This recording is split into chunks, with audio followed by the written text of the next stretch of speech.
Hello, this is Rick with Musician's Edition. We're on page 20 in Tenor Sax Book 2 today. And the top song called Looby Loo by number 88. Let's take a look at that before we play it. First of all, it starts in 6/8 time. And then if you look at the second line, the time signature changes to cut time. Right at the end of the first line, under the word anonymous, you will see in parentheses a little indicator there, and it says that a dotted quarter is equal to a half note. What that means is when the time signature changes, the same speed for on the first line, the dotted quarter note would be the same speed as a half note on the second line. So let's think about that a little bit more. In 6/8 time, a dotted quarter gets 3 counts. I think I've mentioned before that another way to count 6/8 time, sometimes, especially when it goes faster, is instead of 1, 2, 3, 4, 5, 6, sometimes it's counted 1 and a 2 and a 1 and a 2 and a. If you count it like that, then 1 is at the beginning of the measure and 2 is in the second half of the measure, right after the first 3 beats. So the first 3 beats can also be thought of as a dotted quarter note. Same with the second 3 beats 4, 5, and 6. So if you're counting 1 and a 2 and a, the 1 and the 2 occur when each dotted quarter note would occur. So you're counting dotted quarter notes if you count 1 and a 2 and a. If you're counting in 6, it'd be 1, 2, 3, 4, 5, 6. And so the dotted quarters would start on beats 1 and 4. Switching gears to the second line, cut time. 2 beats in a measure, half note gets 1 beat. So at the same speed, 1, 2, 3, 4, 5, 6, 1, 2, 3, 4, 5, 6. If we keep this going, second line is counted like this. 1 and 2 and 1 and 2 and in the first measure where the quarter notes are. So that keeps with what they are suggesting at the end. Not suggesting it, this is the way it's going to be. A dotted quarter note equals a half note. So the first line dotted quarter note, second line half note. They stay the same speed. So when I play this, I will set the metronome to go about that speed. On the first line, it's beats 1 and 4, 1, 2, 3, 4, 5, 6, or counted 1 and a 2 and a. On the second line, it will be beating half notes. 1, 2, 1, 2. Hope all that makes sense. It can get a little bit complicated, but once you play it, I think, and hear it, it'll make more sense, I hope.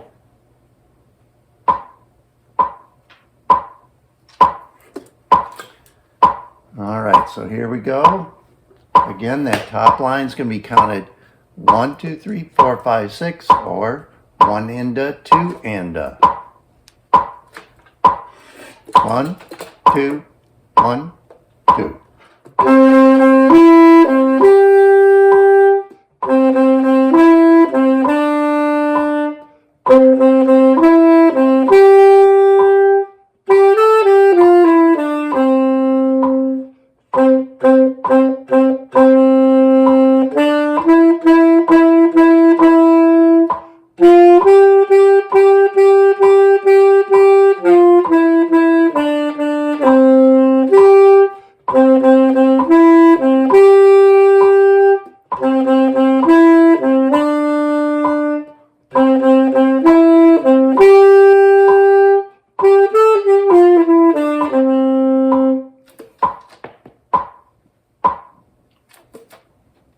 It can be a little bit challenging to sort of switch gears in your counting and how long the notes are and everything when you switch time signatures like this from lines 1 to line 2.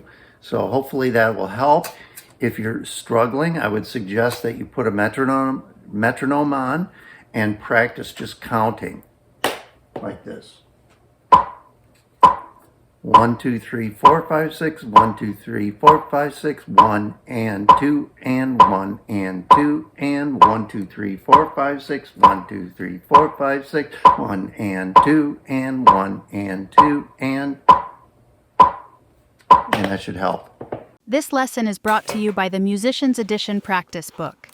Make goals and keep track of progress throughout the whole year. When you're done with this video lesson, don't forget to mark this practice time in your Musician's Edition practice book. Now back to the video. All right, on to number 89. So we have some 16th notes. This is one of John Philip Sousa's famous march melodies called the Thunderer. And we have 16th notes on beat 2 in several of the measures. Remember, those are going to be counted 2 E and A. So 1, 2 E and A, 1, 2 E and A. Now, marches like this are usually played at the speed that someone would march at. So if you get up and do some marching at a comfortable speed, that's the speed that a march should go at. I'm going to take it slower so we can learn it together and play it successfully.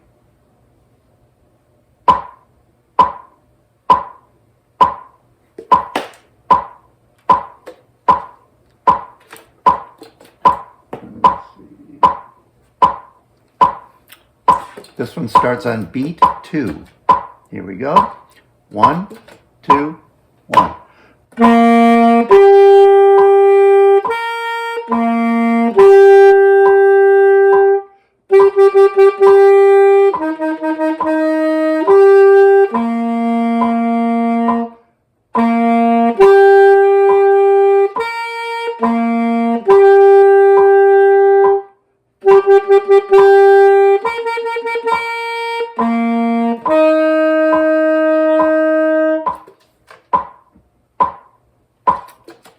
When you're playing 16th note rhythms like this, and they go fast, if you're having any trouble making your tongue speed match with what you want to do, what you want for the speed of the 16th notes, a couple things I would suggest. One thing you can do is practice without the mouthpiece in your mouth, just practicing ta-ta-ta-ta-ta-ta-ta-ta. Another thing is, make sure you have plenty of air behind the tongue. So you have a big breath of air, ta-ta-ta-ta-ta-ta, and you keep blowing the whole time, and your tongue just makes the smallest amount of movement that you can possibly make, but still have ta-ta-ta-ta-ta occurring. Okay, so the air is right behind the tongue withdraws and goes back to the roof of the mouth or the tip of the reed as in a small motion and as quickly as you can. Make sure the air follows the tongue or is right behind the tongue. Number 90 starts on beat 4. There are 4 beats in a measure, and we have 4 E and a 1. All right, it's called Listen to the Mockingbird.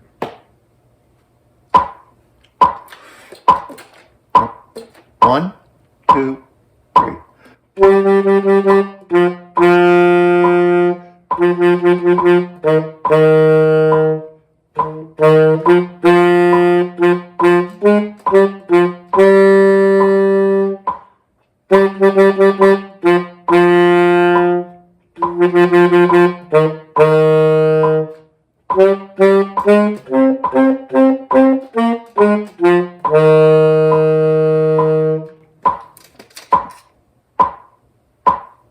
All right, staccatos in there, and tenutos or legatos, those are opposite. So short notes on the staccatos, full length value, and soft tonguing on where the line is above or below a note.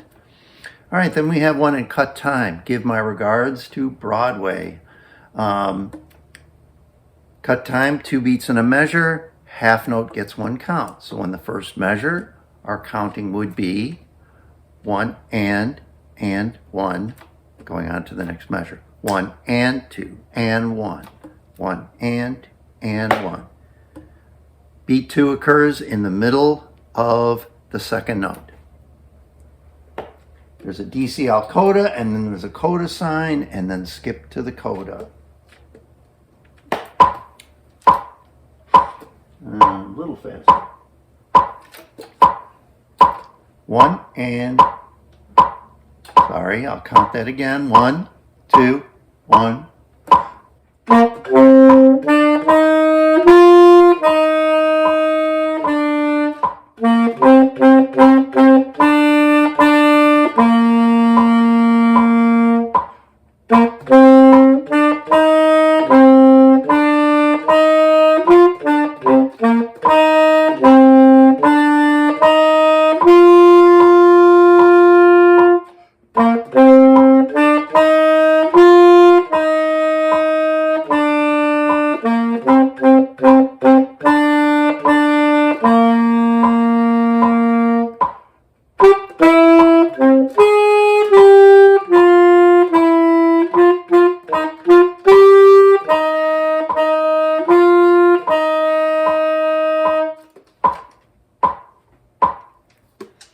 On the bottom line in the coda, the third measure has a G and then an F sharp, and then the next measure there are 2 G's and then another F.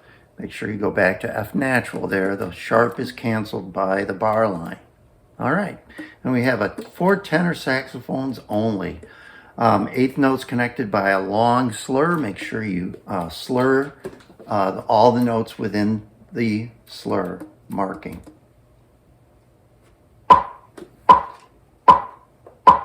One, two, three.